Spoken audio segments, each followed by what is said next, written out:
Welcome to Iron Financial, the only place where we forge stronger portfolios by cutting right through the market's weakness. Today, we are putting Wayfair's comeback story through a full structural stress test. Now, management claims they're building a brand new skyscraper of profitability. So our job is to go beam by beam, inspect every rivet, and see if this thing can actually withstand the pressure or if it's all built on a foundation of sand. Let's get to work. So, this right here, this is the official blueprint, straight from the top, their shareholder letter. The narrative they're pushing is crystal clear. The dark days, the post-pandemic slump, it's all in the rearview mirror. They're saying the heavy machinery is fired up and moving again. Basically, they're telling investors to buckle up, because the so-called great stabilization is over and we're now entering a new era of expansion. And listen, they're not just talking about a simple recovery here. They're talking about hitting the accelerator and building compounding growth for years. That's the promise. Whoa, hold on a second. A blueprint is just a piece of paper. Let's not get dazzled by the pretty architectural rendering before we've even checked the job site. I mean, they can talk about acceleration until they're blue in the face, but the actual ground they're building on, the entire home goods market, is still incredibly soft. In fact, the whole category shrank last year. So the real question, the one we have to answer, is whether Wayfair is truly building something that can defy market gravity, or are they just putting up a fancy-looking facade that's going to crack the second the economy really starts to shake? Is this real strength, or is it just well-marketed hype? Exactly. And that's precisely what today's stress test is designed to find out. Here's how we're going to break it down. First, we'll lay out their official blueprint for acceleration. Then we get to work pressure testing the two most critical components, the revenue foundation and the profitability engine. And after that, we're going to inspect the scaffolding they're putting up for future growth. And we'll take a core sample right out of the balance sheet bedrock. And then finally, we'll deliver the iron financial verdict. Is this structure actually investment grade, or is it a teardown waiting to happen? Let's get into it. Okay, so let's start with management side of the story, their official blueprint. Before we bring in our own inspection crew, we really need to understand the narrative they are selling to Wall Street. You know, the one that's been propping up this stock. We need to see what's really under the hood of this so-called year of acceleration. And this slide, it really captures the bull case in a nutshell. They're trying to paint a picture of a machine running at full steam. And they're not talking about hypotheticals. They're pointing to the scoreboard. Look at the numbers. They claim they went from zero growth, flatlining, to 7% growth through 2025. Then there's adjusted EBITDA, which is their favorite metric for operational profit. That's up a massive 60%. And here's the kicker. They say they're doing all this while the entire home goods pie is actually getting smaller. That implies they are aggressively taking market share from their weaker competitors, they're adding new customers, and maybe most importantly, they're getting their existing customers to come back and spend more. This is the story they want you to buy. All right, that's the glossy sales brochure.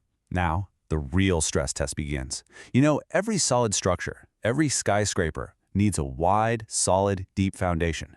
For any retailer, that foundation is revenue. So, we need to get in there and see if Wayfair's growth is just a fresh coat of paint to make things look good, or if they're actually pouring new concrete. Let's get our hands dirty and inspect that foundation. And, at first glance, it looks promising.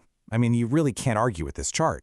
After that insane sugar high they got in 2020 and the absolutely painful hangover that followed, the revenue decline has finally stopped, and it's actually reversed. For the full year 2025, they posted $12.5 billion in revenue. That's up 5.1% from the year before. So the bleeding has stopped. This is the first absolutely essential layer of any turnaround story. They've stabilized the ground and they've started building upwards again. So far, so good. A solid start? I don't know. I'm not so sure I'd go that far. Because this is where the first serious crack in the foundation appears. You have to look closer at how they're getting that revenue growth. Just look at this table. Their active customer base is completely flat. In fact, if you get technical, it's actually down just a little bit. So are they really expanding their foundation, or are they just building a taller, shakier structure on the exact same small plot of land? See, all their growth is coming from squeezing more and more money out of the same number of customers. Now, that's not necessarily bad, but it is not expansion, it's intensification. A truly strong foundation gets wider, not just taller. And for me, this is a major watch out. That's a very fair point. A narrow foundation is always a risk. So now let's move up the structure and get into the engine room.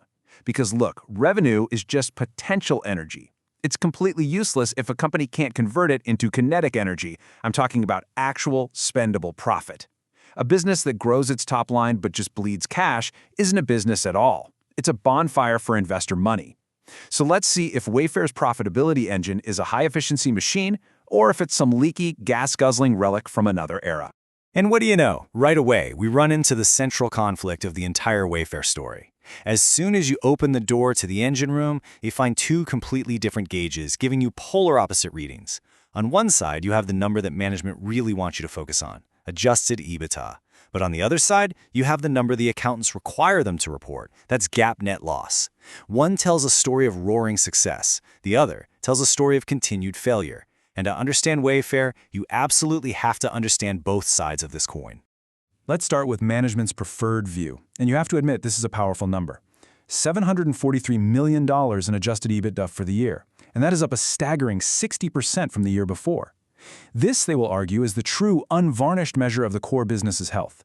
It shows that on a pure operational level, before you account for things like interest payments on debt and non-cash expenses, the model works. It's profitable. From this one perspective, the engine is absolutely humming.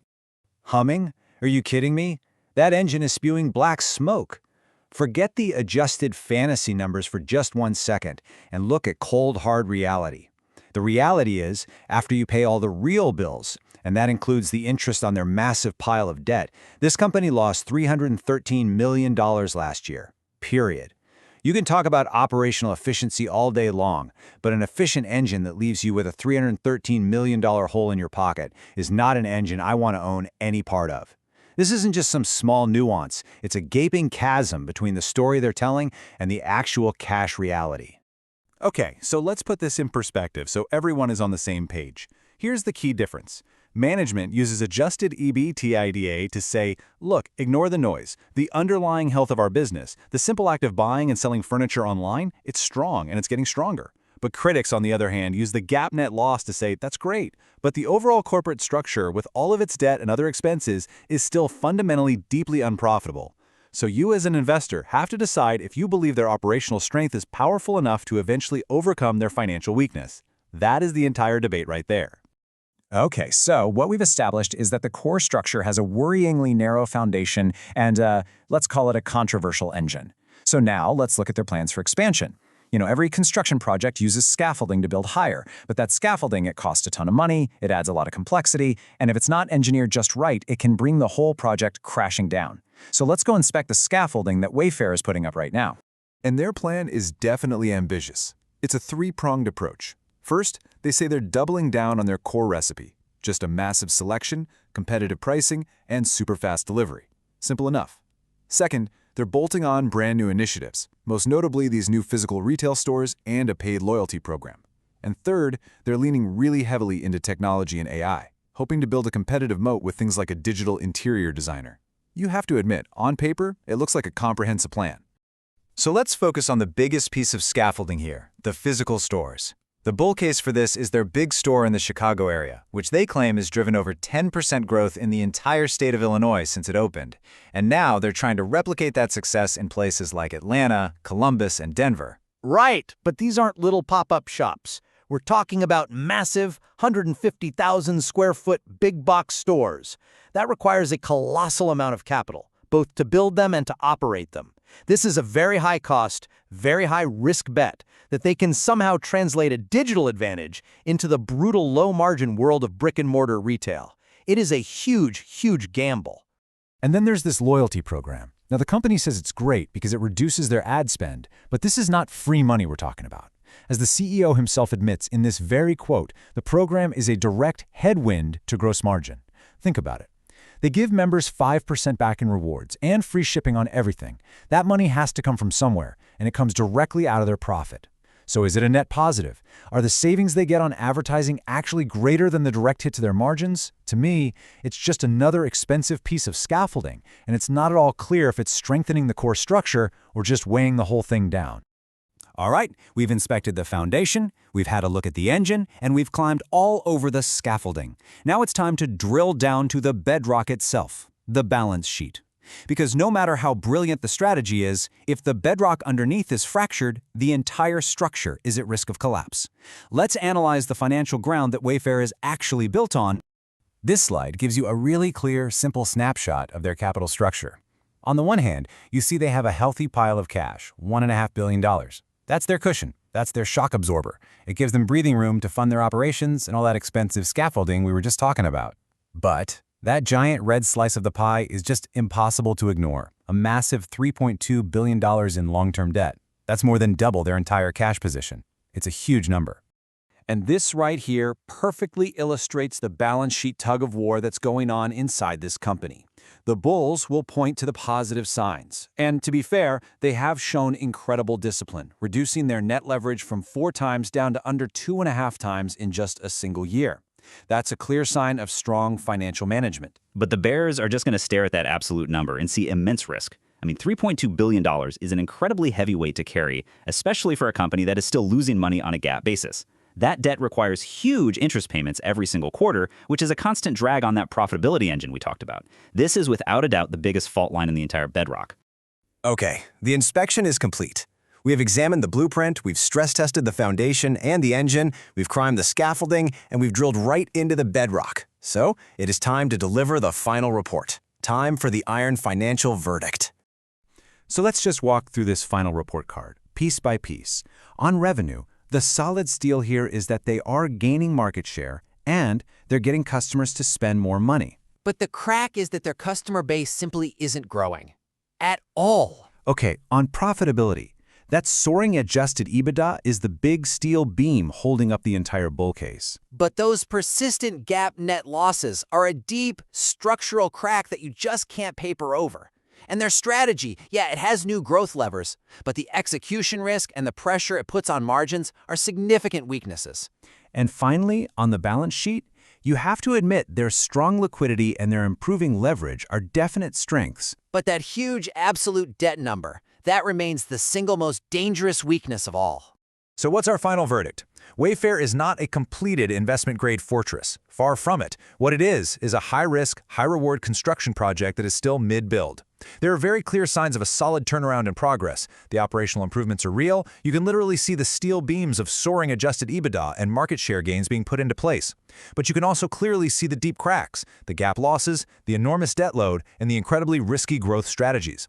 This is a purely speculative bet on the skill of the management team to finish this job before the next economic storm hits. And that leaves us with the final and most crucial question. Look, management has proven they are skilled operators. There's no doubt about that. They've turned the ship around operationally. But the financial cracks, the debt, the ongoing cash burn, they are real and they are very dangerous. So the question is, can their operational skill outrun their financial reality? Can they actually patch these holes before the next recession hits and puts this entire structure to the ultimate test? Well, that's the billion-dollar question you have to answer for yourself. For more in-depth analysis to help you forge a stronger portfolio, make sure you subscribe to Iron Financial. Quick disclaimer, everything I share is for entertainment and informational purposes only. I'm not a financial advisor, so please do your own research or talk to a professional before making any moves with your money.